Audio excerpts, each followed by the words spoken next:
那些年吃过的怀旧零食。你没吃过吗？法饼听起来像是一种被施过魔法的饼，不过在我们这里它是一种喜饼。小时候要是谁家办喜事，就会挨家挨户给亲戚朋友发饼。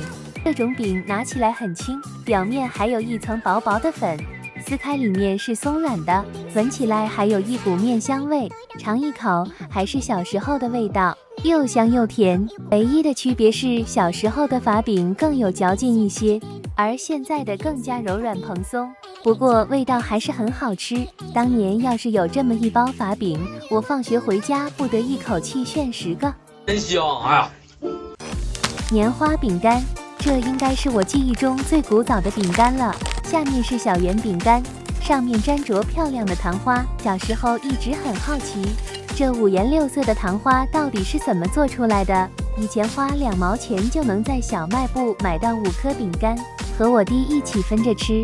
我弟喜欢先吃掉饼干再吃糖，我喜欢先吃掉上面的糖再吃饼干。但是不管怎么吃，我都觉得这个糖太甜了。串烧软糖，别看这款软糖现在长得很普通，在以前它可是小卖部的门面担当，5毛钱一串，除了不差钱的土豪，很少有小伙伴会买。有一次，我妈领我们去小卖部买东西，店家极力向我们推荐这款好吃的软糖，我妈不好意思拒绝，就给我弟买了一串，长得非常可爱。我弟还分了我1颗，但是我已经忘记是什么味道了。现在试一下，这软糖还真它喵硬，假牙都差点给蹦出来了，吃起来也很一般。唯一的特点大概是每颗软糖的味道不一样，一次可以吃到5种口味的软糖，可惜口感很一般。就这还是泰国进口的呢，真不如2毛1包的 QQ 糖。来了，老弟！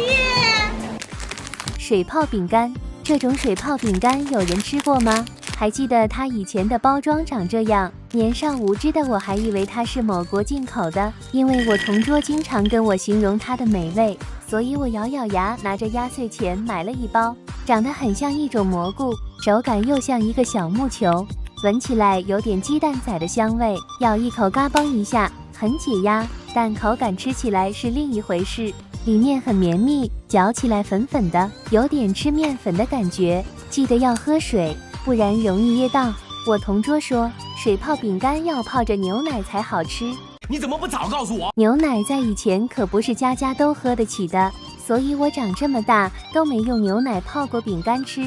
今天我们就来试一下。说实话，我觉得吃起来没有太大差别，牛奶还是牛奶，饼干还是饼干。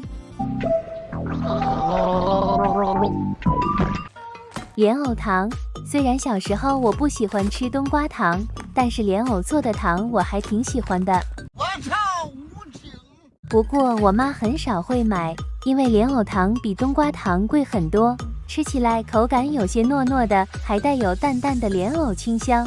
不过我最多只能吃1块，因为它实在是太甜了。乳牛巧克力糖，以前我们上学的时候，学校里边是有小卖部的，有时候上课犯困，下课了我们就会去小卖部买颗糖吃。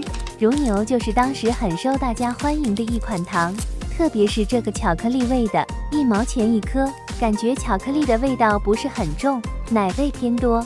可能我老了有点嚼不动，当时班里要是有谁生日，去买一整包乳牛给同学们发，那他就是土豪哥土豪姐，在班里的人气长得不止一点点。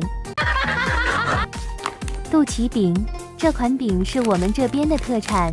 看到这个饼的时候，我第一次发现，原来有零食可以跟它的名字长得这么像。这个肚脐眼少说也有10几年没洗了吧？其实它之所以这么黑，是因为里面的馅是红糖做的，红糖熬得黑黑的，有焦香味，一定要买新鲜出炉的，酥脆焦香才好吃。Peppa Pig, Peppa Pig.